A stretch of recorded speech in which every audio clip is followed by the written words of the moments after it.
Are you facing the frustrating problem of Roblox Studio not opening?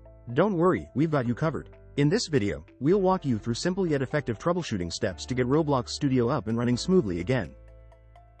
For this, press Windows plus R to open Run dialog box. Then type %appdata% and click on OK button. Next, navigate one step back from this currently open directory. Then double-click on Local Folder. This folder typically contains application-specific data that is stored locally on your computer. Here, search for Roblox folder and double-click on it to open it. Next, double-click on Versions folder.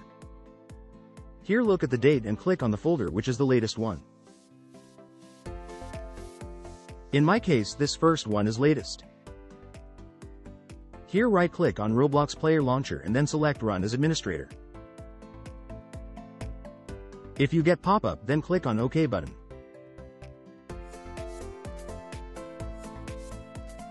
Now wait for some time for Roblox to do its task.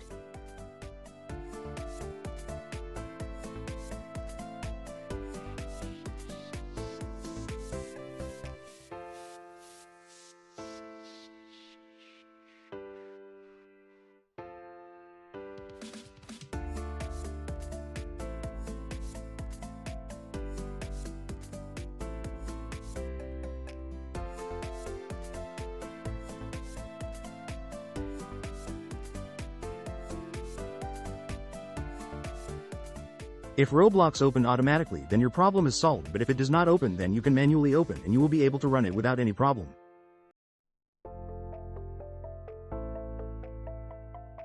Sometime your internet might be culprit, so check your internet connection. You must have good internet connection. Also check and once disable antivirus if you are using and then try to open Roblox Player. Also check your date and time and you must have current date time. If these steps are okay, then you must be able to open Roblox Player. This much for today. If you like this video, please like, share and subscribe to the channel. Also click on bell icon to never miss any update.